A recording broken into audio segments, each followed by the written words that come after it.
بسم الله الرحمن الرحيم.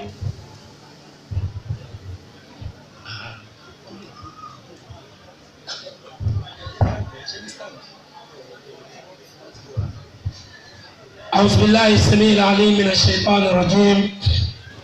بسم الله الرحمن الرحيم. وبه نستعين ولا عدوان إلا على الظالمين، والصلاة والسلام على خير الأنام محمد صلى الله عليه وعلى آله وصحبه وعلينا أجمعين، وبعد. السلام عليكم ورحمة الله وبركاته. أتبفوا الله سبحانه وتعالى أباتي وشواني مسلمي ó pa wá láṣẹ ohun tó dáa jù nígbésí ayé wa láti ṣe. Ó ṣàlàyé fún wa nínú Kùránì wípé ní tóun torí ẹ̀dá wa náà ní ká wá sìn òun. Ó wá ṣe ẹ̀sìn náà ní rọrùn fún wa. Ma kunna linahtadiya lawla an hadana Allah. Tí kì í bá wá ṣe àánú Ọlọ́run bá Allah yìí ni àbámá tiẹ̀. Tí ìbá ṣe àánú Ọlọ́run bá Allah àbámá sí nínú àwọn èèyàn tí Ọlọ́run bá kà kún mọ́nú ẹni tí ó wà lójú ọ̀nà. Ọba tó fi wá mọ́nà abẹ́ kọ́lọ́run ọba kó má jẹ́ ká gbésẹ̀ tí ó sọ wá nù. Gbogbo tí bá ẹrú tí ó fi ní ṣe ẹ̀sìn àsìnlá yìí mọ́ Ọlọ́run má jẹ́ ó tó sẹ́ni kọ̀ọ̀kan wa. Mo kí gbogbo àwọn bàbá wa tí wọ́n wà níkàlẹ̀ látòrí àwọn ìmáàmù wa. Àwọn Yorùbá máa pòwe ìwé náà sì dá púpọ̀ jù ó bẹ́sìn mu. Wọ́n máa ní ìmáàmù ní bàbá ọba. Mo kí àwọn afá wa púpọ̀. Ọba tí ó rán yín níṣẹ́ náà kọ́lọ́run ọba kó má ṣe bá wa kún yín. Hìdáyà tí Ọlọ́run máa ń fún àwọn èèyàn látara àwọn ìmáàmù wọn, gbogbo wa tí à ń tẹ̀lé Ọlọ́run jẹ́ á rí hìdáyà náà. Hìdáyà tí ẹni tí ń lídì àwọn mùsùlùmí tóun náà máa rí tí bí ṣoríire láyé àti lákìyámà. Àbí Ọlọ́run ọba Allah kó bá ṣàlékún hìdáyà fẹ́yìn náà. Mo kí gbogbo àwọn àwọn chairman bí ó ti àti everybody àti gbogbo àwọn màmá wa àti àwọn bàbá tó wà lórí ìjókòó. Bí mo ṣe apologize pé a pẹ́ láti dé náà ni mo tún kí wa pé assalamu alaikum wa rahmatullahi wa barakatuh. Gẹ́gẹ́ bí ètò tó wà nílẹ̀ àti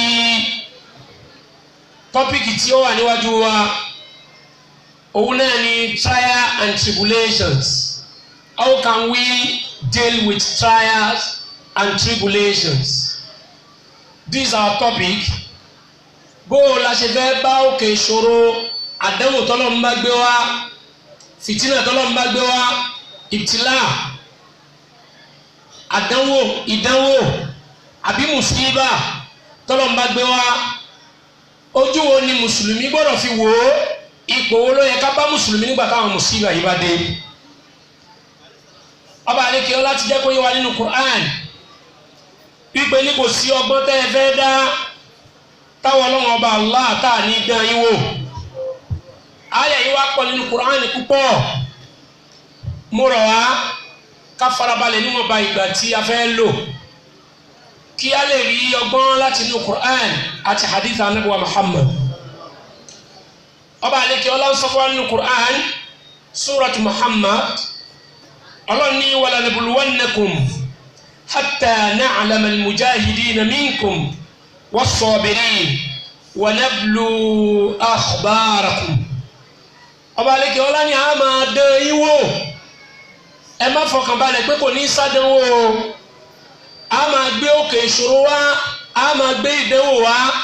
Gbogbo ń tẹ́ ń pè ní mùsíbà pátápátá, gbogbo ẹ̀ la máa gbé wá láti lè fi hàn, láti lè fi ẹsẹ̀ rinlẹ̀ pé lóòótọ́ o àwọn tí ń sìn wá rè nígbà tádánwò bá dé láàmú ẹni tí ń sin lọ́hùn. It is through tribulations that Allah subhanahu wa ta'ala wants to ascertain that you are a believer. You see, some people, when they are afflicted or when they have any problem, you see them shaking. You see them changing their words. It is that time they will seek for another way of solving their solution. In the quoted verse, Allah subhanahu wa ta'ala says, it is when we have tried you, it is when we have tested your faith, that you are going to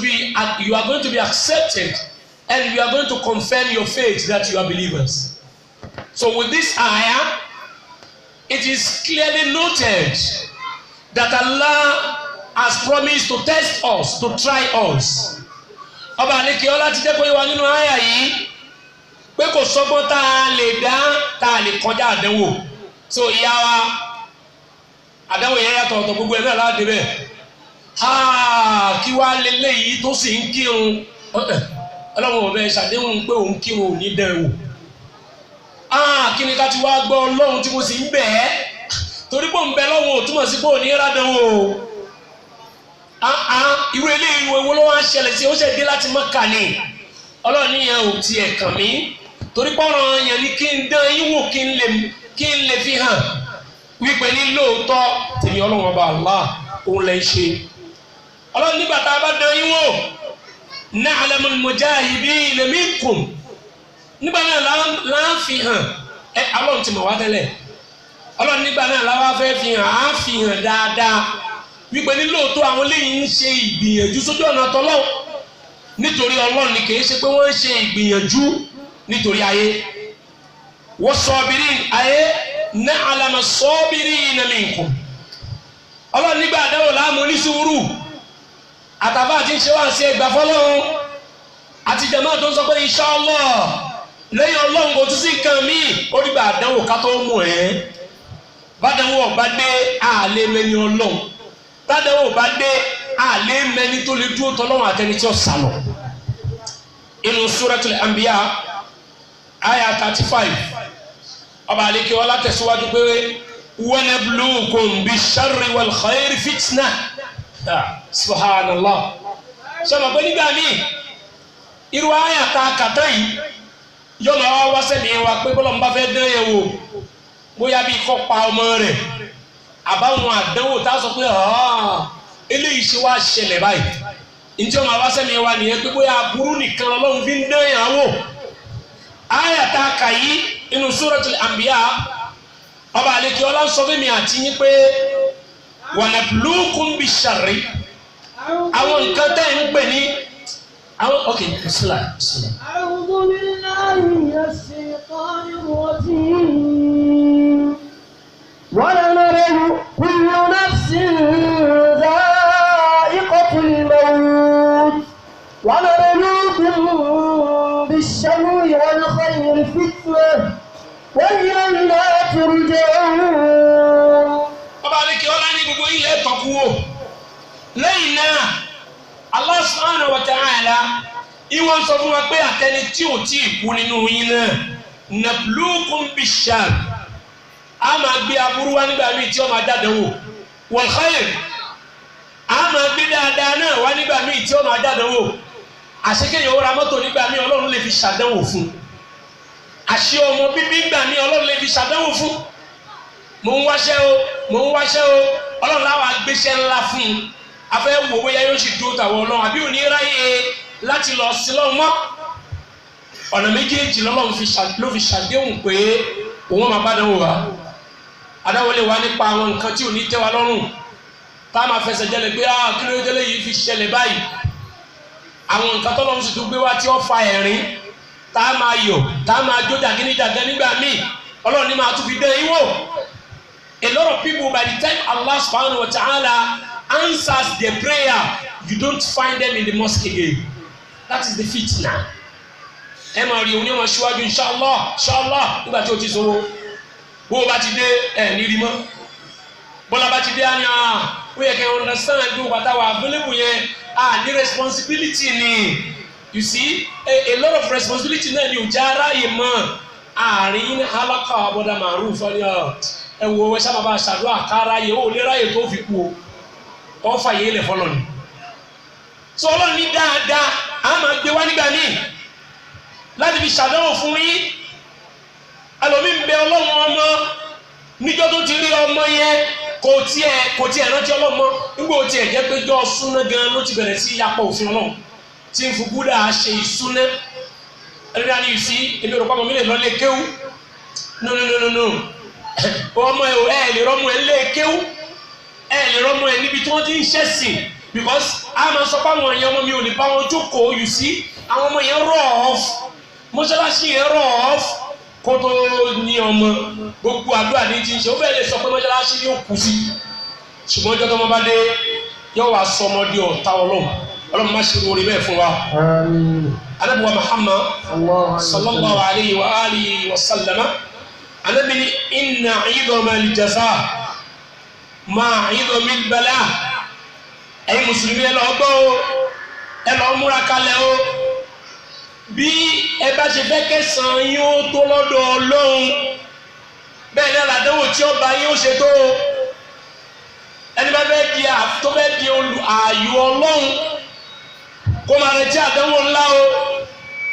inna idoma al-jaza'i ma'a idomi al-bala'i bẹ́ẹ̀ sàn yín ó bá ṣe tó níwájú Ọlọ́run ipò yín bí ó ṣe tó níwájú Ọlọ́run bẹ́ẹ̀ náà làdánwò yín ó ṣe tó ṣó ti wá rí nísìsiyìí pé after all I was praying or after all I'm praying after all I'm giving zakat why me kẹ ntọ́lọ́run fi kàn wọ́n ànábì Ọlọ́run tí wọ́n dáa jù ẹ lọ àdánwò tọ́lọ́run fi kàn àwọn ààyò rẹ̀ nínú àwọn ànábì tó ti lọ tí wọ́n dáa jù ẹ lọ ó ju tiẹ̀ tó ń sọ pé why me yìí lọ. Kí ni àyà yìí sọ fún wa kí ni hadith yìí sọ fún wa ó sọ fún wa pé ká lọ pèsè kalẹ̀ ká lọ tún ọkàn wa ṣe ká má di ẹlẹ́bọ nígbà tádánwò bá dé ìyá kan ní o wọ́n ti padà ẹnìkan ní ó ṣubú ládùúgbò wa ẹsẹ̀ yẹn bá rọ ló bá bẹ̀rẹ̀ sí parí pé wọ́n padà gẹ́ẹ̀tì kóòdù òun o ẹjẹ́ alóògùn sí kí ni ó ní àfọ àpòlì yé yín wọ́n gẹ́ẹ̀tì kóòdù mi pátápátá wọ́n sì gẹ́ẹ̀tì kóòdù ẹ̀ lóòótọ́ because síbi tó ti ṣubú ò tiẹ̀ tóbi tó yẹ kó ní lára ìjú ẹ̀ kó máa fi wá pariwo Allah wọ́n gẹ́ẹ̀tì kóòdù mi yẹn lówí tó fi jáde láyé kò ló 24 hours àwọn bá fẹ́ ṣàdúrà fún gẹ́ tó bá ti fẹ́ ṣàdúrà ní ẹ ṣàgbéyànjú tí ṣùgbọ́n wọ́n ti gẹ́ẹ̀tì kóòdù òun nígbà táwọn ọmọ bá dé ipò wọn ló ti fẹ́ bá yín irú ọ̀rọ̀ wọn lè fẹ́ sọ jáde lẹ́nu ibo lè fẹ́ ti àdánwò yẹn sí ṣé ọ̀dọ̀ ọlọ́wọ́ bá Allah ni àbí ọ̀dọ̀ ìyáálé mọ́mí yín àbí ọ̀dọ̀ co-workers tẹ̀jọ́ ń ṣiṣẹ́ àbí ọ̀dọ̀ ẹni tẹ́yìn tó ń gbélé tó jẹ́ tenant ọba àlekè ọlá ti sọ fún wa pé àdánwò ó dé hadith tí mo kà fún wa yìí náà jẹ́ kó yé wa pé bẹ́ẹ̀ bá ṣe fẹ́ tó níwájú Ọlọ́run bẹ́ẹ̀ náà làdánwò yóò ṣe tó hadith yẹn wá tọ́ síwájú wípé ní wa inna Allaha ṣẹ́rí Ọlọ́run bá Allah subhanahu wa ta'ala idha ahabba qawman ibtalahum tó bá nífẹ̀ẹ́ sáwọn èèyàn kan pé Ọlọ́run nífẹ̀ẹ́ sáwọn èèyàn kan o àdánwò ni ó fi pàdé wọn Allahu Akbar àṣẹni tí àdánwò bá dé wá kì í ṣe kọ́lọ́run fọ́ sí èké àṣàpẹ̀rẹ̀ kọ́lọ́run nífẹ̀ẹ́ rẹ̀ ni faman radiya falahu ridha wa man sakhata falahu sakhatu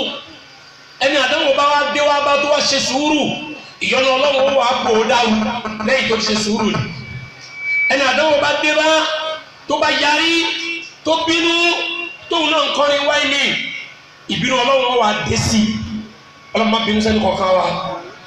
hadisi ní ìtẹ̀síwájú pé inna Allaha la yabtali al-abd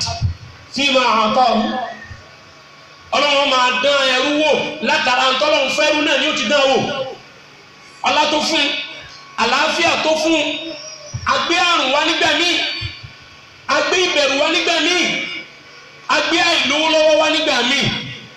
agbé kẹ́mi dínkù wá nígbà míì tọ́lọ́mbà wa ṣe bẹ́ẹ̀ fẹ́rú fa ìrọ́bì tẹ́rú yẹn bá ṣe sùúrù tó yọnu pé tó Ọlọ́run mi tún ti débi ṣe dé radiya bima kasaba Allahu lahu burika lahu Ọlọ́run wa fún àlùbáríkà sínú ọ̀rọ̀ ẹ̀ pé a ti tẹ́sítì ẹ̀ o ti pass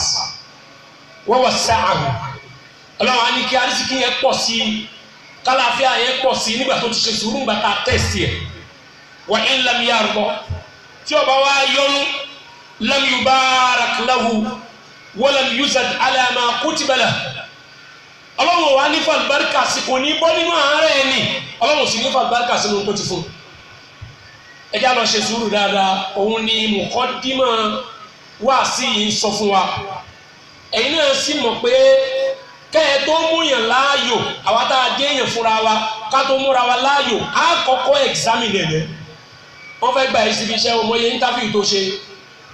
before you can graduate from a particular educational level to another one you know the rigor of examination will have gone through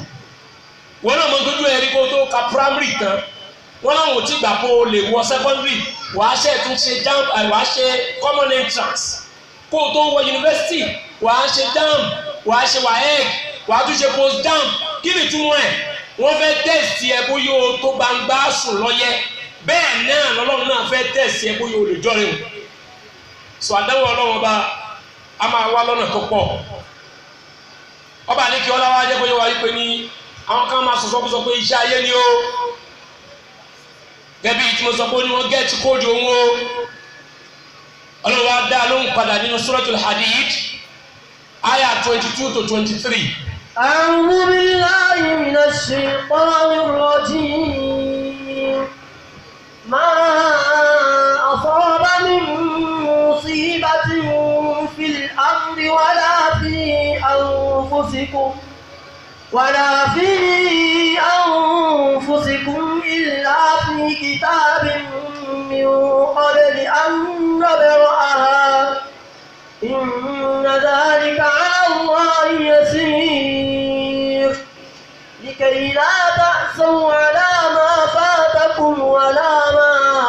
أصابكم ولا ما آتاكم بما أصابكم والله لا يحب كل مختال فخور. nínú àyá Suratul Hadid àyá 22 sí 23 ọba àlekè ọlá ó fi rinlẹ̀ ń bẹ̀ pé ma asabakum min musiba fil ardi gbogbo ohun tó bá ṣẹlẹ̀ sí yín generally lórí ilẹ̀ kan wọlé ní o iná ń jó nìkan ní o tí kì í ṣe kó wà direct sí individual tàbí wala fi anfusikum àbí tó bá ṣẹlẹ̀ sẹ́ni kọ̀ọ̀kan yín tí ọ̀kan gbogbo àdúgbò èyí tó bá kan gbogbo àdúgbò ládánwò àbí tó bá kan ẹnì kọ̀ọ̀kan tí ọ̀kan gbogbo àdúgbò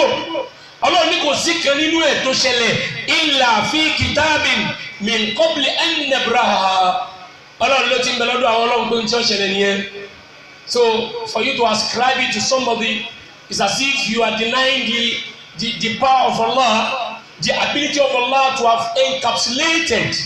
everything before its occurrence. If you believe what has happened now or what is happening now is not from the knowledge of Allah, that means you are becoming rude to Allah that He doesn't know. Kọ́má sọ pé iṣẹ́ ayé rèé ọlọ́ni kò sí tó ṣẹlẹ̀ sí tí ò ti wà nínú àkọọ́lẹ̀ ọlọ́ni àwọn àkọọ́lẹ̀ bẹ́ẹ̀ àdánwò táwọn ń gbé wáyé lìkẹ́ látà sọ́wọ́ àlámọ́ fàtàkùn kẹ́ ẹ̀ má lọ banújẹ́ jù lórí ohun tí ó bọ́ fún yín pé kí ni ìsì bọ́ ọlọ́run ló máa bọ́ tẹ́lẹ̀ kò sí bó ṣe wà careful tó no matter how smart you are. Whatever Allah has not destined for you can never be yours. Had I known I would have come earlier, you wouldn't have come earlier because in your destiny it was not written that you will come earlier.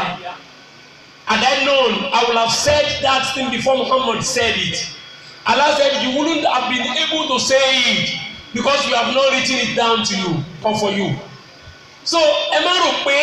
mistake yín àbí ẹ má rò pé àìsàn tí yín ló fi ṣẹlẹ̀ ó ti ń bẹnu tíra bẹ́ẹ̀ tẹ́lẹ̀ pé yóò ṣẹlẹ̀ ọba àlekè ọlá ní ta fi ní yóò ṣẹlẹ̀ ní wípé ní kẹ́ ẹ má máa lọ banújẹ́ lórí ní tó bá tó fún yín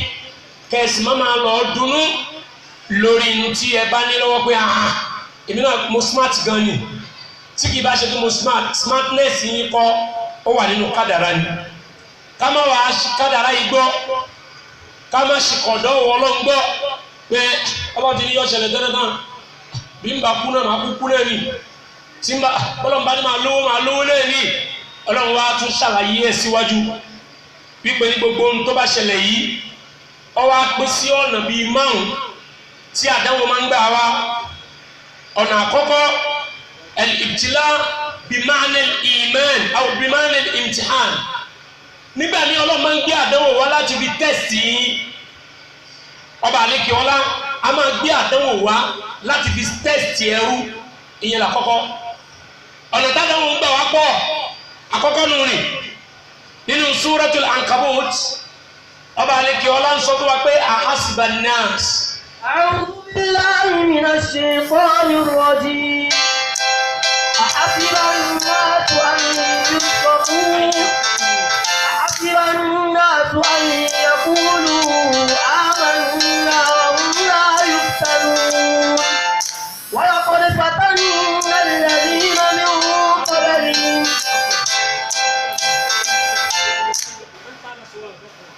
حسب الناس أن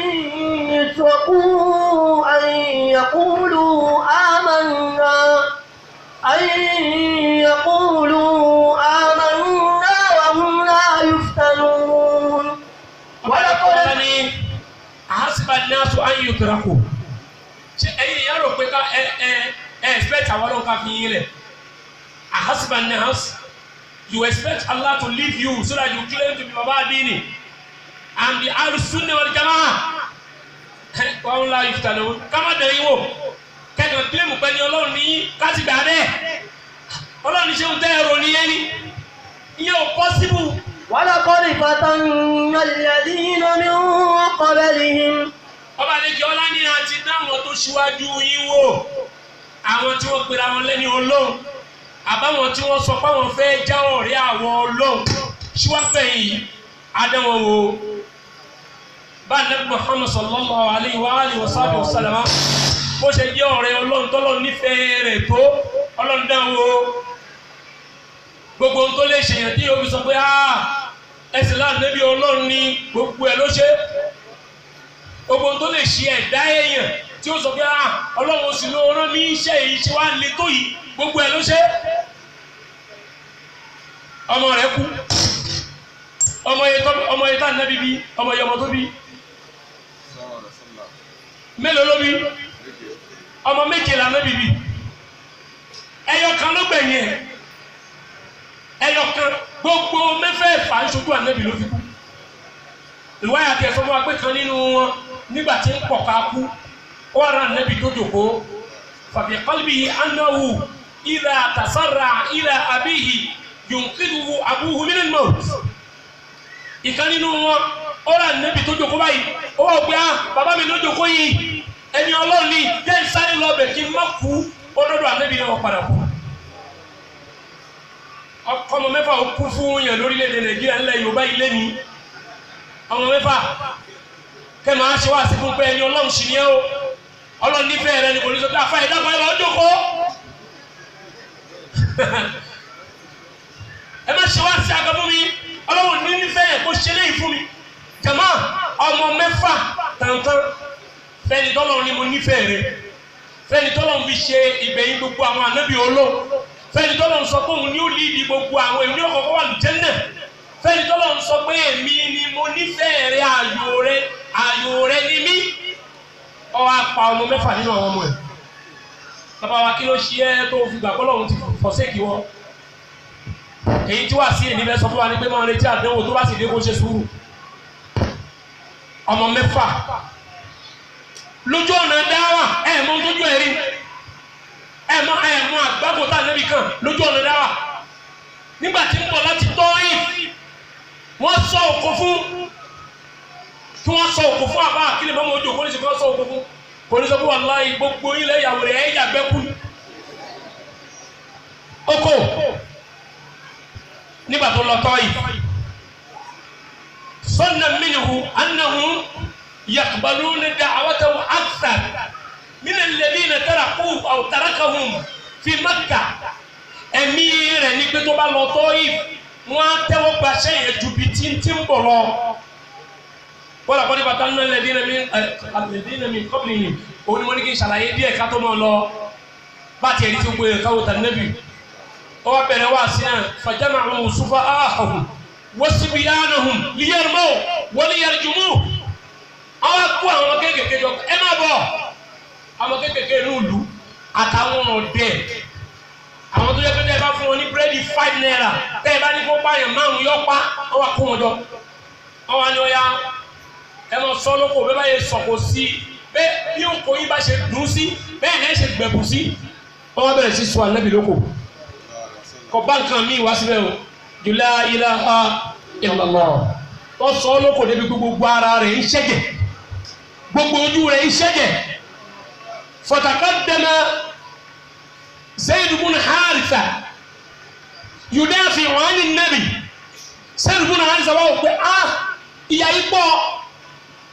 ọwọ́ bọ́ síwájú pé gbogbo ohun tí ọba ṣànẹ́bì kọ́ máa ṣòwò náà nígbà tí wọ́n sọ òun náà lóko tí gbogbo ara ń ṣẹ́jẹ̀ tí gbogbo ojú ń ṣẹ́jẹ̀ àwọn méjèèjì padà sápò mẹ́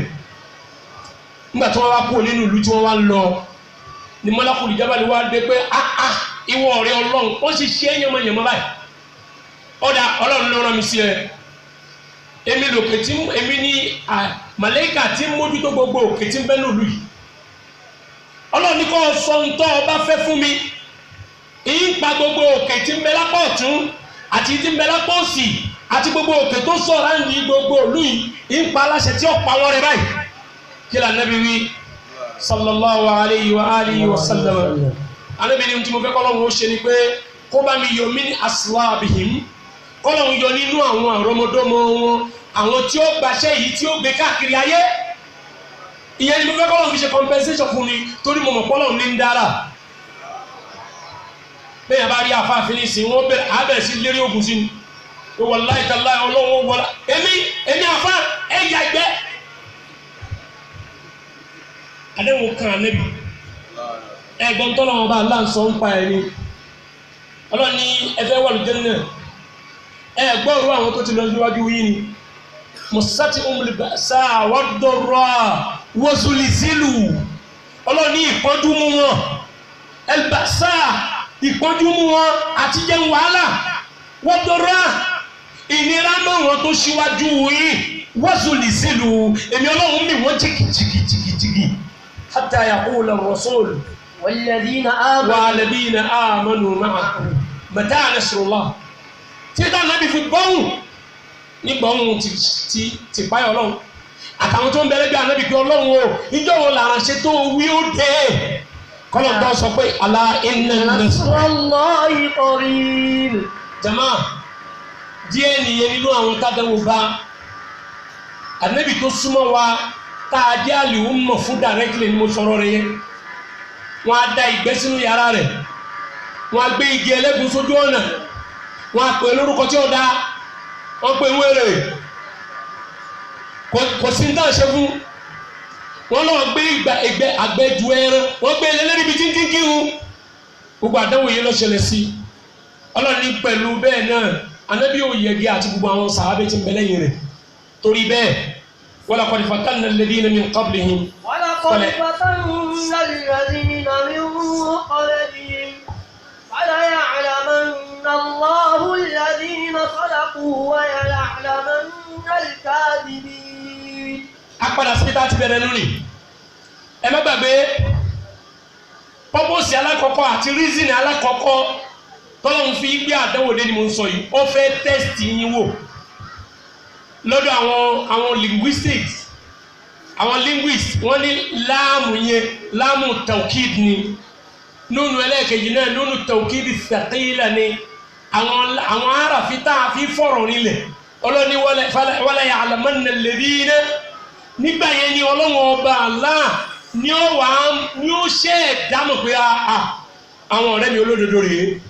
nígbà náà ni ọmọ ẹni tí ń fi ìsìláàmù jẹun tí ń parọ́ bí nǹkan bá ṣẹlẹ̀ mí nísìnyí yọ pariwo ni tí ọba wa pariwo kò ní pariwo Allah náà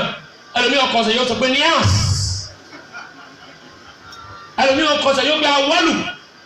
ìyẹn tẹ̀ sí káàkiri ní ìsìn awálù ni wọ́n àti ẹ̀pẹ́ níyàs mọ́ awálù méje kádùn ayé ó lè gbà bẹ́ẹ̀ mi bá kọsẹ̀ Jésù ni ó dalè lẹ́nu ẹ̀ àbí èèwọ̀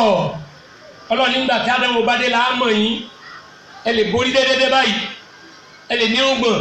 ẹ lè pèrè ayé láàrú sunnah wal jamaa o lè pèrè ẹni mùsùlùmí o lè pèrè ẹni mùmìnì bá dáwọ́ bá dé ipò owó lọ́wọ́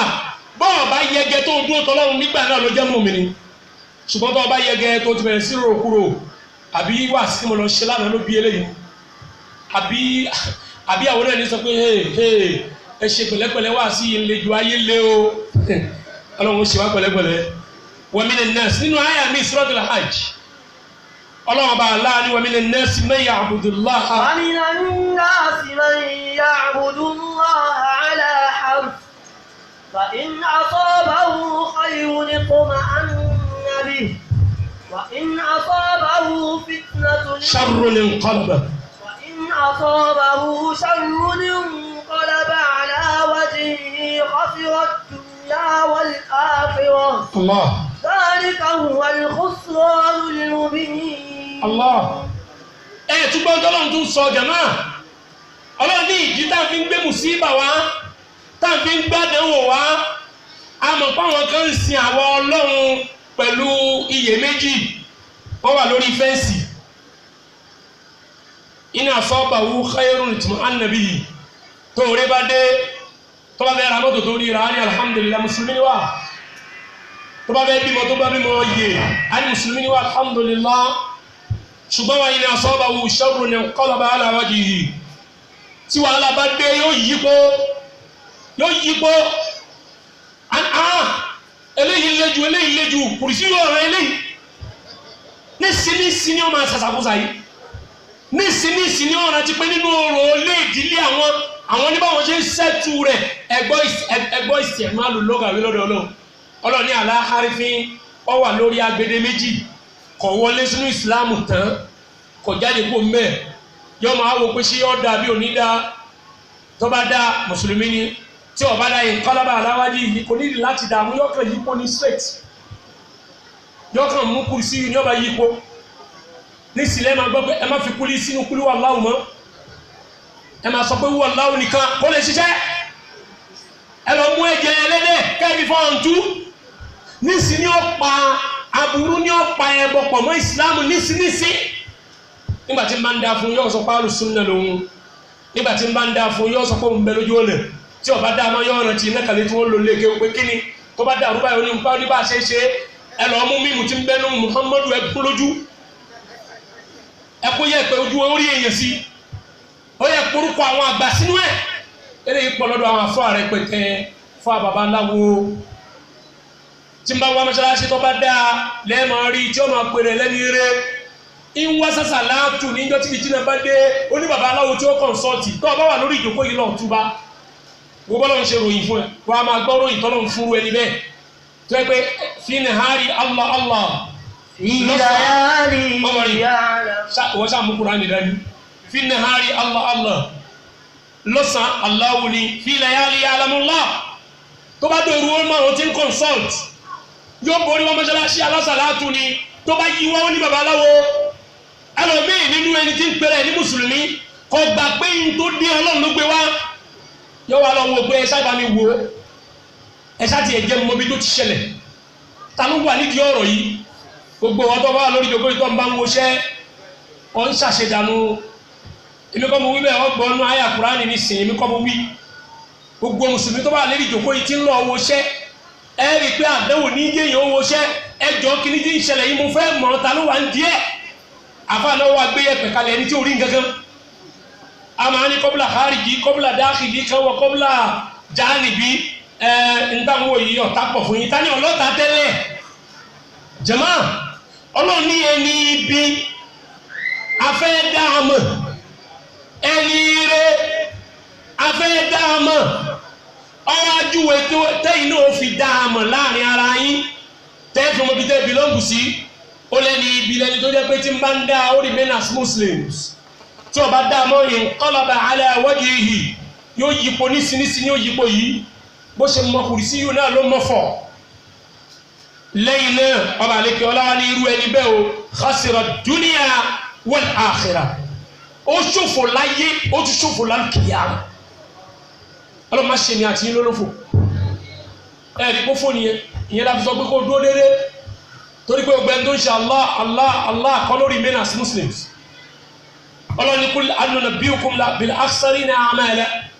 الذين دل سعيهم في الحياة الدنيا وهم يحسبون أنهم يحسنون صنعا الله نير محمد أبا يقول النبي صلى الله عليه وسلم ó ní ṣé kí n júwe fún yín àwọn tí wọ́n ti pòfo iṣẹ́ wọn látàyè lọ tí wọ́n ti sórí ibú ibi tí mo fẹ́ lọ bẹ́ẹ̀ ni pé wọ́n ń yẹ sàbóòlù ṣùgbọ́n àwọn náà ṣe ń rò pé anáwọn yóò sì ní òní súnà nínú ẹni rẹ làwọn wà wọn yé lò jáàbù wọn yé wà gbádá wọn yé sọ pé ìmáàmù làwọn wọn yé sọ pé yasúnà làwọn àwọn ọlọ́run sì ti dáṣẹ́ wọn nù kí ló fà á ìgbésẹ̀ àìmoore pẹ̀lú ọlọ́run torí pé mi lásìkò púpọ̀ first factor tọ́lọ́run fi dán yẹn wò òun ni mo ń sọ yìí tádẹ́wọ̀n fi dé tí mùsíbà fi dé tí wàhálà fi dé ọba àlekè ọlá ń sọ fún wa yìí pé ní òun a máa gbé àdánwò yìí wá láti lè dán wa wò pé ṣé ni mi ni àbẹ́ ni mi kọ́ inú àyà mi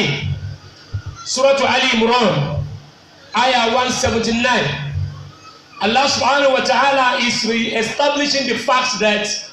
whenever you are afflicted, whenever you have any challenges, whenever you have anything that you are not comfortable with, you should remember that Allah is trying you. Allah is testing you in order to upgrade you. You can never become the friend of Allah without being tested. It has never happened. Allah said, you have tested those before you. The Prophet Muhammad ﷺ was tried by Allah. Ibrahim was tried. Ismail was tried. Musa was tried. Isa was tried. The Sahaba were tried one after the other. So by the time the trial comes, Allah said, prepare your mind, and you remember that it is because you want to attain a particular spiritual level, and it is not possible for you to attain that spiritual level without being tried by Allah. So if Allah tries you and you fail, it means you cannot progress spiritually. That is the first point. In Surah Al-Imran, Allah ni ma kana Allahu liyadhara al-mu'minin. Ma kana Allahu liyadhara al-mu'minina ala ma antum alayhi. Jama mo díẹ̀ díẹ̀. Allah ni mi lè fi yín lẹ̀ báyìí o. I cannot leave you like this. Like how? That the Muslims, the believers, and the hypocrites and the unbelievers will claim the same thing, and you mingle together without distinguishing the believers from the ones that are not believing in Allah. Allah ni mi nílẹ̀ fi yín rẹ̀ báyìí kí ogbó yẹn máa lọ́pọ̀ àti mùnáfíkí àti kèfèrí àti mùsùlùmí àti mùmínì kí n má yẹ̀ yín wò. Allah ni kò possible. Hatta yamiza al-khabitha mina at-tayyib. Màá yọ̀ yín, mo fẹ́ yọ kàńdà kúrò nínú rẹ̀ sí. Allahu Akbar. Ẹgbọ́ bọ́ba mi ṣe ń sọ̀rọ̀. Ó ní mi nílẹ̀ fi yín lẹ̀ kẹ́ ẹ wà lórí ọwọ́ tẹ́ ẹ wà yìí kẹ́ ẹ máa dàpọ̀. Hatta yamiza al-khabitha mina at-tayyib. Mo fẹ́ yọ kàńdà kúrò nínú rẹ̀ sí. Mo fẹ́ yọ dáadáa kúrò nínú aburú. Mo fẹ́ yọ ẹni rere kúrò nínú ẹni bí. Mo fẹ́ fi àfi ojúṣe ìsìláàmù hàn àti àfọkànṣe tó bá ti wá rí bẹ́ẹ̀. Wa ma kana Allahu liyabluwakum ala al-ghayb. Àyà yìí bàbá Ibn Kathir wọ́n sọ fún wa nípa àyà yìí pé ìtumọ̀ hatta yamiza al-khabitha mina at-tayyib òun ni pé ay la budda an yu'aqqida shay'an min al-mihna. Ọlọ́run sọ mẹ́ pé màá gbádùn kalẹ̀ yúzárù fi àwà ní yùhú gbádùn yẹn bá dé gbé ẹni Ọlọ́run máa dá mọ̀ ẹni èmi Ọlọ́run wọ́n yóò fọ́dọ̀ bí àádùn wùhú gbádùn yẹn bá dé gbé ọ̀tá èmi Ọlọ́run ó fojú wọn lẹ́sẹ̀kẹsẹ̀ ẹ ní láti kọ exams fẹ́ kọ́ náà ní pé máa gbé dé tí n bá gba ọmọ ẹ̀ mo fẹ́ gbọ́n tó fẹ́ wí ẹlòmíràn ní tó bá jẹ́ pé ìwọ lọ́lọ́run ẹ máa gbọ́rọ̀ kọ̀rọ̀ tó bá jẹ́ pé lóòótọ́ Ọlọ́run ní ẹ́ ọmọ àkọjá àyè ara ẹ̀ o sọlọ́run o tó bẹ́ẹ̀ láti sọ fún bàbá tó bí ẹ bẹ́ẹ̀ pé tó bá jẹ́ pé wọ́n ní bàbá tó bí wáyé pé bàbá ní ẹ́ ọwọ́ ànílọ́wọ́ sọ̀rọ̀ pé tó bá jẹ́ pé Ọlọ́run ní ẹ́ lóòótọ́ àwọn afáàsì ń ṣe bẹ́ẹ̀ à ń kọjá àyè ara wa púpọ̀ wọn program kan ní Mushin àwọn alẹ́nìkan òbí mọ́ káàbọ̀ tọrọ fún àfáà ní kí gbogbo yóò ṣe la ilaha wọ́n ní la ilaha oníkanjú ilé ẹ̀kan sí wọ́n ní la ilaha oníkanjú ilé ẹ̀kan sí mú àwọn ibẹ̀ tán ó ní ẹ má ṣe illallah ọlá àmọ̀túnmọ̀ ń dáwí àdéhùn tọ́lọ́run ṣe fẹ́ nìyí ti pọ̀ jù bàbá yìí bàbá àdínì ni ìyàwó tó wá fẹ́ yẹn kó ti bímọ láti bí ọdún mẹ́jọ kó bímọ ìwọ Ọlọ́run o lẹ́ni àwọn ti ṣe la ilaha àwọn sì mọ̀ pé ìtumọ̀ ẹni pé kò sọ́nà tó bá wá fẹ́ káwọn ṣe illallah fẹ́ni yìí lọ́mọ ìjọ àkómọ làwọn máa ṣe illallah àwọn táwọn mẹ́tẹ̀ subhanallah asàfẹ́ lórí kò sí asàfẹ́ lórí àkàn ọba tó ń bá wí tó ti yé gbogbo ẹ̀yìn yóò mọ ẹ̀mí bẹ́ẹ̀ wọ́n ti la ilaha àfà ẹlòmíràn ní ibi tá a sin ọlọ́run dé ọgbọ́dọ̀ má dáhùn ìwọ ta ni ọlọ́run kò ṣe wá pẹ̀lẹ́pẹ̀lẹ́ Sheikh Ibn Kathir wọ́n ní ọlọ́run ọba ó gbé àdáwò kalẹ̀ ẹ má gbàgbé topic tí mo ń treat subtopic my subtopic is that the first factor is that Allah wants to ascertain and he's going to ascertain to confirm to reaffirm his own people through tribulations. And do not forget, the tribulation can come through what you love or what you dislike. Ó lè jẹ́ ore, ó lè jẹ́ aburú. Àwa ni tádàwọ̀ yẹn bá dé ọ̀rọ̀ Sheikh Ibn Kathir mú sọ yìí. Wọ́n ní yu'rafu bihi al-mu'minu as-sabiru. Ìmẹ̀ láti mọ mùmìnì tó ní sùúrù.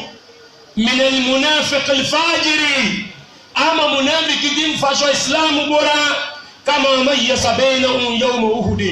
ọjọ́ Uhud ojú ogun Uhud Ọlọ́run fojú mùsùlùmí náà ó fojú kékeré náà ìtàn ẹni bá ní kí n lọ ọbẹ̀ ilé oṣù first factor ni mo sì ń sọ yìí afá àtẹ̀síwájú Ọlọ́run wa ma kana Allahu liyutli'akum 'ala al-ghayb. wa ma kana Allahu liyutli'akum 'ala al-ghayb. Ọlọ́run kò sì rọrùn kí wá sọ pé kí ìmáàmù ọmọ mùnáfìkì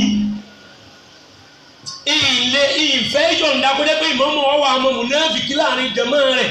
látara pé yóò mọ ọkàn wọn yóò rí ọkàn wọn ó láàrin jẹ̀mọ́ bíi mẹ́wàá mùnáfìkì mẹ́jọ mbẹ́mbẹ́ yóò sún lè mọ́mú náà àwọn jẹ̀mọ́ wọn wá kójọ yìí ọlọ́ni àdánwò ni máa fi mùnáfìkì hàn àdánwò ni máa fi ẹni rẹ̀ hàn walakinna Allah yajtabi min rusulihi man yasha.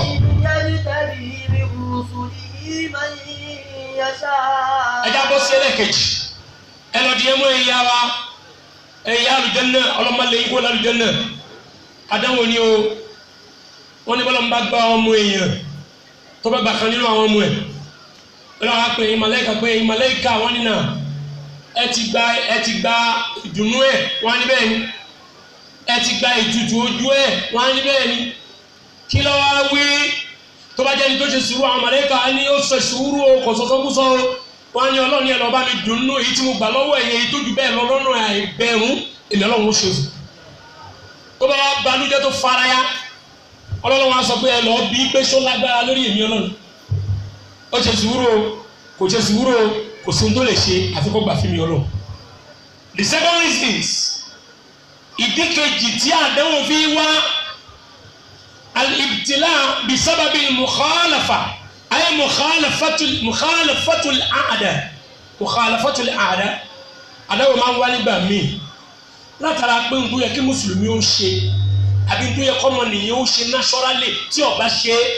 ó lè dàdáwò lé lọ́wọ́ ó lè di mùsíbà tí n tètè ṣe sáǹpù ru eléyìí wá Ọlọ́run kọ́ àwọn èèyàn kan lẹ́kọ̀ọ́ for example náà àwọn medical practitioners àwọn tó kọ́ ìmọ̀ ìjìnlẹ̀ báwo la ṣe ìwòsàn ara wọ́n jẹ́ pé yẹ wa pé ó ní iye ṣúgà téèyàn gbọ́dọ̀ mu ó ní iye omi tó gbọ́dọ̀ mu ọwọ́ á sọ fún wa pé òkè ṣúgà o ìwọ̀nba ni o ẹni yẹn wá lọ mu ṣúgà ó mu kọjá ààyè ẹni pé yóò ní diabetes ó lè máa wá rán diabetes yẹn for 40 years nígbà míì téèyàn bá kọjá ààyè ẹ̀ ntọ́lọ́hún gbé sípò kan tí ó bá tẹ̀lé amadi musiba ẹlẹ́ẹ̀kẹta torí bí tí mo lọ ní solution alìtìlá àlẹ́gára bí dẹ́rẹ̀ ọba àlekí ọlá máa gbé àdánwò wá láti fọ ẹ̀ṣẹ̀ ẹrú ẹ̀nù mo sì nífẹ̀ẹ́ ẹ̀wọ̀ ẹrú yìí mo nífẹ̀ẹ́ rẹ púpọ̀ àdánwò tó wá bẹ́ẹ̀ yìí ẹ̀ṣẹ̀ tó ń ṣe yóò ní jẹ́ lè yọ́nú sí ẹ̀ ẹ̀ṣẹ̀ tó ń ṣe yóò sọ ẹ́ dẹni tí màá bínú sí yìí sì fẹ́ bínú sí ẹ̀ ọlọ́wọ́ àgbàdánwò dé ayé يعني أن الله سبحانه وتعالى يصيب عبده بما يكرهه li'annahu yuridu an yukaffira anhu sayyi'atihi ọlọ́run gbàdánwò dé láti fọ ẹ̀ṣẹ̀ dànù eléyìí kò fẹ́ tẹ́sítì ẹ̀ ńgbà yẹn ó ti gbà á lẹ́rú ṣùgbọ́n ẹrú yẹn ti kọjá yẹn ọlọ́run gbàdánwò dé láti fọ ẹ̀ṣẹ̀ yẹn dànù abẹ́lé ní suratu shura aya 30 ọba àlekè ọlá ní wa ma asabakum min musiba.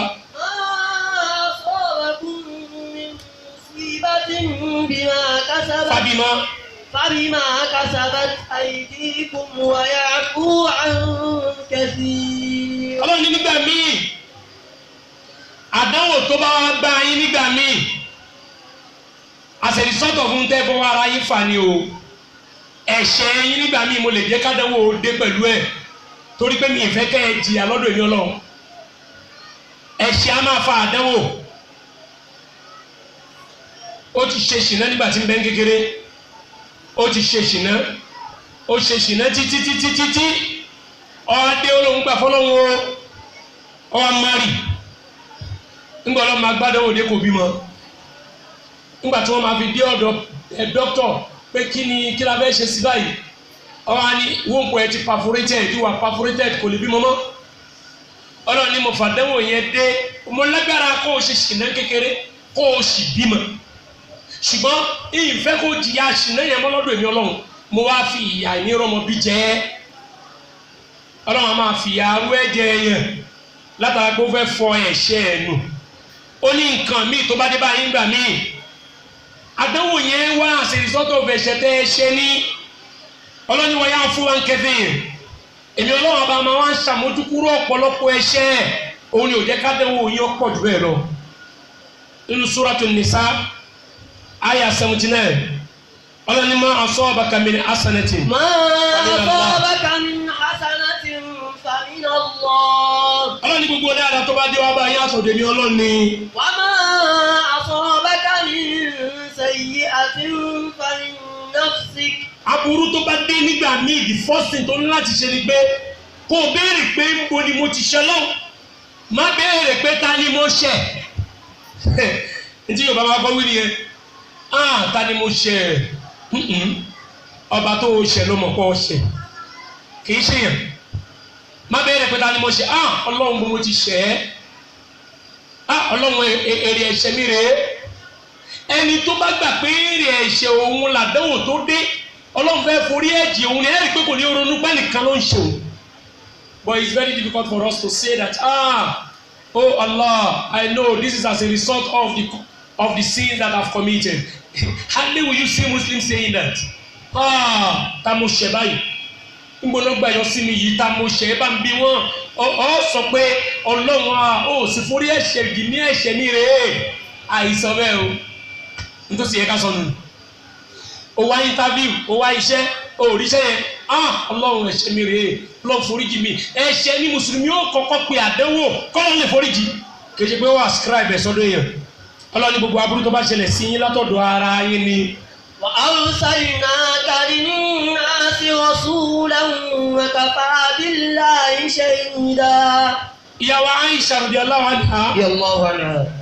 Ó ní òjíṣẹ́ ńlá Muhammad sallallahu alayhi wa alihi wa sallama ọlá nàbí sọ pé man min musibatin tusibul muslima kò sádẹ́wò kan tó ṣẹlẹ̀ sí mùsùlùmí láyé illa kaffara Allahu biha anhu hatta shawkatu yushaquha kò sí gbogbo àdẹ́wò tó bá ń kó ṣẹlẹ̀ sí mùsùlùmí ọlọ́run fẹ́ bí fọ ìyà rẹ̀ ẹ̀ṣẹ̀ tó ṣẹ̀ tó yẹ kó fi jìyà òun lọ́lọ́run fẹ́ bí fọnù wọ́n kàn máa wọn sàhábà ọlọ́ba nẹ́bi pé wàhálà tí ọlọ́run ń ròyìn nínú nẹ́bi ó ń ba òun lẹ́rú o tó ń bá ti gbọ́rọ̀ náà báyìí ẹ̀rù ń bà wọ́n sáwọn lè escape ẹ̀ báyìí ọ̀nà wọ́n láfi escape náà wọ́n lànà bí wa Muhammad sallallahu alayhi wa sallama wọ́n lànà bí ẹni fọkàn ẹ̀ balẹ̀ sórí gbogbo orí fífọ́ tó máa ń fún ẹ yẹn gbogbo ara ríro tí máa ń ru ẹ gbogbo ibà tí ń ṣe mùsùlùmí gbogbo àdánwò àìróúnjẹjẹ gbogbo àdánwò àìnífọ̀kànbalẹ̀ tó ń bá mùsùlùmí yẹn òun lọ́lọ́run ó fi ṣe àforíjì ẹ̀ṣẹ̀ pẹ́ẹ́pẹ́ẹ́pẹ́ tí ó jẹ́ ó wọná yẹn ni òní jẹ́ ó wọná láti kíyámà àwọn àforíjì ẹ̀ṣẹ̀ pẹ́ẹ́pẹ́ẹ́pẹ́ tí ó bá jẹ́ kó wọná àwọn orí fífọ́ àwọn misfortune àwọn nǹkan tí ò tẹ́ lọ́rùn tó ń ṣẹlẹ̀ sí yẹn òun lọ́lọ́run ó fi tì í dànù ìtọ́lọ́run wá fẹ́ fi tì iná dànù náà ló tún yarí mọ́lọ́ lọ́wọ́ yìí ó ṣe máa wá rí báyìí tí mo sì ń bẹ̀ ẹ́ ìwọ ọlọ́run tó sì lóòkì ń dójú tẹ́ ní tiẹ́ ó ṣe mọ̀ pé ó ti dẹ́ni ẹ̀ náà báwo ló ṣe mọ̀ ó sì lóòkì ń dójú táwọn wòlíì ẹ̀ ìwọ́jẹ́ wòlíì fẹ́ bọ́ ọmọ tọ́lọ̀ ń pè ní wòlíì ni bàbá ti sọ tó ń pè ní wòlíì níjọ́ àkíkọ̀ lọ́dọ̀ ya wa wọ́n sọ tó ń pè ní wòlíì mẹ́ báwọn tó ń jẹ́ wòlíì olóhùn kẹsàn-án máa lọ́jú hàn wòlíì kọ́nù ọlọ́mọdé ayáwèrè ẹ̀dá ń pè ń wòlíì lẹ́ni tó pa òfin ọlọ́run mọ́ kódà kó jẹ́ kápẹ́ńtà tí ọmọ kéwù kódà kó jẹ́ bíríkìlíà tí ọmọ kankan tó pé ọlọ́run wí ó sì gbà ọlọ́run ló ń wọ gbọ́dọ̀ dé bẹ́ẹ̀ ó sì pàtì kẹjọ tí ń parọ́ ọ̀rọ̀ ṣe máa gun wòlíì ọlọ́run ọ̀fọ̀rọ̀ wòlíì sùúrù ìfaradà ìgbàfọ́lọ̀ ni jama ibi tí mo dé ni pé ẹ̀ṣẹ̀ yín tẹ̀ ń ṣẹ̀ ọlọ́run ọba Allah máa gbé mùsíbà wá láti fi parẹ́ tó tẹ́ ẹ bá ti ṣẹ̀ báyìí àmì tí mùsíbà bá ti dé astaghfirullah òun ni kẹ́ bẹ̀rẹ̀ sí máa wí ẹ má máa lérí ẹ má máa sọ pé wọ́n tún dé ẹ wá mọ àdánwò ọ̀pọ̀lọpọ̀ ó máa sọ̀sọ́kúsọ nígbà tí mùsíbà bá dé tọ́wọ́ ayáyọ́ wà ṣe sùúrù pé tó àgbàfọ́lọ̀ láago mélòó padà àgbàfọ́lọ̀ náà ni kí láwọn á ṣe níwọ̀n tó o ti sọ̀rọ̀ tó o ti jábọ́ rẹpẹtẹ tó o ti sọ táwọn màlẹ́kà ti kọ kalẹ̀ rántí arábìnrin tá ní Muhammad sallama anábì bá níbi tí ń ti sunkún ìbànújẹ́ ọlá níbi wá ní kó ṣe sùúrù tó bá yẹ fímílẹ̀ ta ni ẹ fímílẹ̀ irun tó bá mi yìí ò ní bá ẹ kó ní kí n ṣe sùúrù kó wo kè kò mọ̀ pa nẹ́bi ni ìbànújẹ́ ti gbé ó ti fọ́ lójú ó gbà tó wá yá tààrà ẹ wá balẹ̀ ló wá lọ bá nẹ́bi nígbè ní mùsíbà tó bá mi ló jẹ́ ìṣìṣọ́ mo ti wá gbà fọ́lọ́n báyìí mo ti fara balẹ̀ báyìí wọ́n lànà bí sàlám sọ wípé ní asọ́bùrù àyìndà sọ́dàmẹ́tì wúlẹ̀ ntọ́lọ̀ ń mọ̀ ní sùúrù òun náà ní sùúrù téèyàn bá ṣe nígbà tí mùsíbà kọ́kọ́ dé yẹn ní sùúrù. Your patience when the affliction has come immediately what you say is going to be documented. Your reactions to the tribulations, your immediate reaction to the trials, that is what Allah is going to document either for you or against you. Allah has tested you and you are the one saying that, oh Allah, why this? I don't think Islam is this. I don't think this should be happening to me. Why should Allah do this? And later you are not saying inna lillahi wa inna ilaihi raji'un. No, Allah is not recording inna for you. He's recording your first reaction. So you have to be patient. Ṣé bí alhamdulilayi dùn wí? Ìntì má alhamdulilayi jáde lẹ́nu tó dùn ní. Alhamdulilayi rabbil alamin ni ìdùnnú ní mú wá. Inna lillahi wa inna ilaihi raji'un. Ìntì mú wá ń tó burú ni. So tó bá pé inna lillahi wa inna ilaihi raji'un ló dé nígbà tó wà nínú mùsíbà ajẹ́bẹ́ni rẹ ni ẹ́. Mọ́tò ń tọ́ǹbù báyìí lè kọ́ sọ pé yé orí ìyá mi o yé mo sáṣọ sí lékè ìgbẹ́ bọ́ bá gbàgbẹ́ lọ sórí ohun tó wí léwájú ọlọ́ ẹlòmíì máa súfèé ni tí mọ́tò bá wọn fa tó ìbá ó máa súfèé ó ti mọ́ lára ìmọ̀ni rẹ̀ ò dúró nígbà àdéhùn lọ́lọ́run fẹ́ mú ẹ ẹlòmíì tí mọ́tò bá tẹ bírékì máa ń pẹ́ yé náà ni ó wí ẹ̀ nígbà subhanallah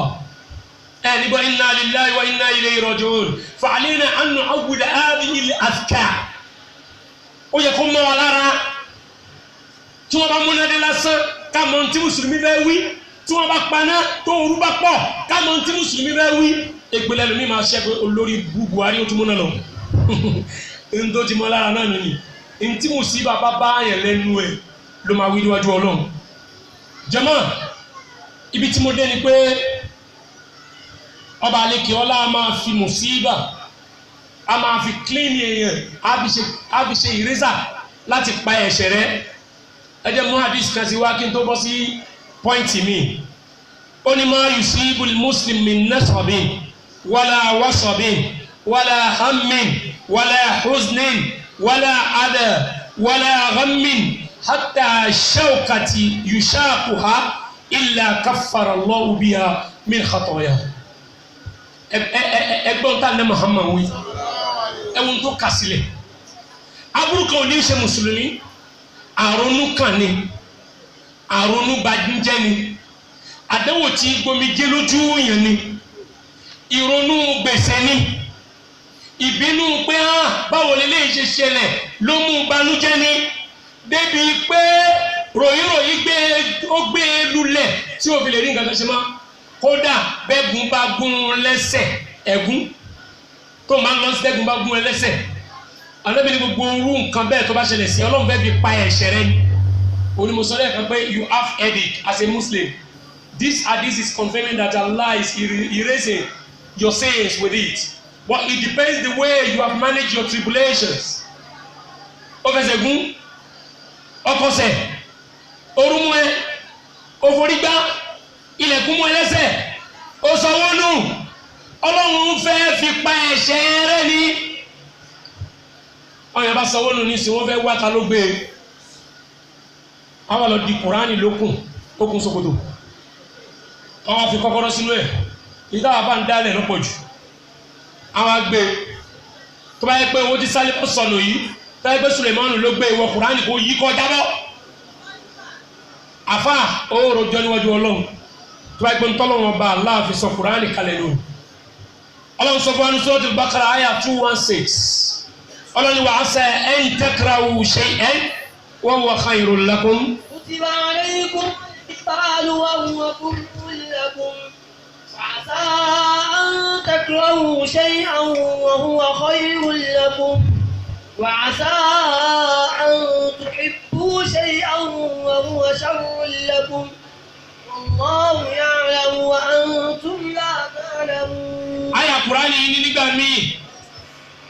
àwọn nǹkan míì tó wù yín kẹ́ ẹgbẹ́ bọ́lọ́wọ́ ṣe fún yín aburú ló jẹ́